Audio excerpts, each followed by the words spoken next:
Section 11.5, Pascal's principle. Pascal's principle states that any change in the pressure applied to a completely enclosed fluid is transmitted undiminished to all parts of the fluid and enclosing walls. Now, why do we care? Well, this is the basis of a hydraulic lift, like how we can lift cars into the air without nearly the amount of weight that goes into lifting a car by yourself normally. So let's try this on for size. That means if we have this enclosed fluid, it can be a liquid that tends to be pretty incompressible. If we apply a force at one end that increases the pressure at that end, that increase in pressure needs to increase the same anywhere else inside the liquid, including at the other end where we could put a cap. So we could look at how these two forces compare, because it turns out that even though the pressure increases by the same amount, the force won't necessarily. So as we look closer at this, right, we could compare the pressure at point 2, and that'll be equal to the pressure at point 1 plus our rho g h, the height. And in this case, they're at the same height, so that's just 0. This is the simplest case. With that in mind, we can say, okay, pressure is equal to force divided by area. So we'll put that in for both of them. F2 divided by A2 is equal to F1 divided by A1. Great.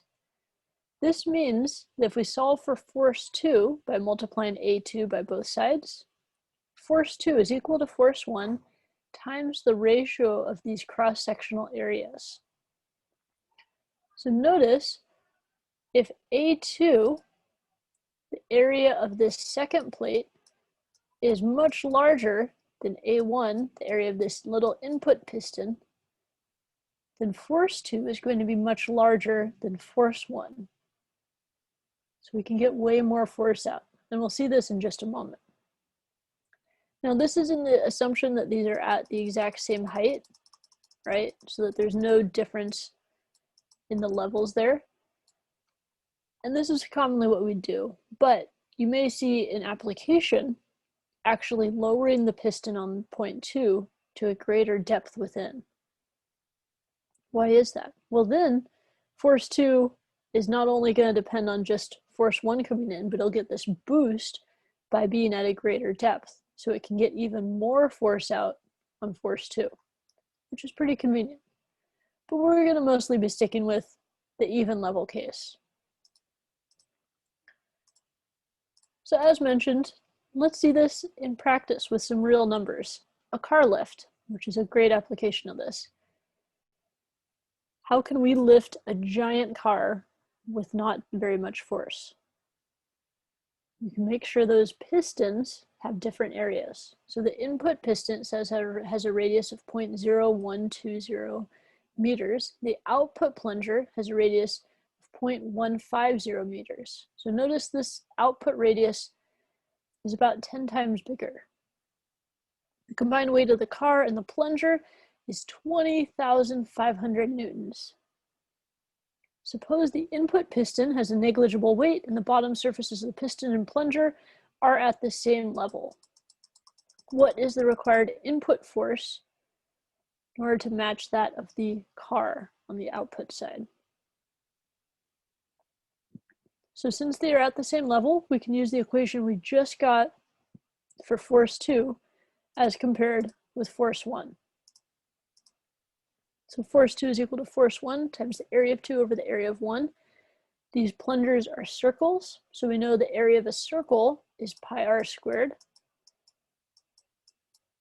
So pi times that radius squared. That's something that is given to you on the exam cover sheet, so you aren't expected to memorize it, just to know that you can look it up. And if we plug in the radius of the input piston with the area of the output piston, then we can get the amount of force needed to go in. And just realize these numbers are really confusing because they switched it around. So force 2 would be the input,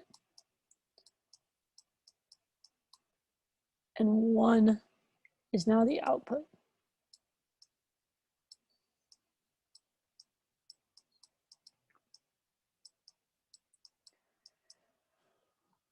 All right, as long as you keep your 1s and 2s consistent, the order doesn't actually matter there.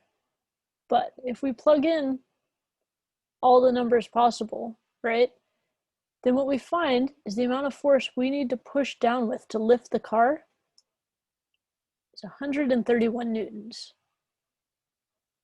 And that number might not mean a lot to you, so I did the math or the conversion. That's about 30 pounds.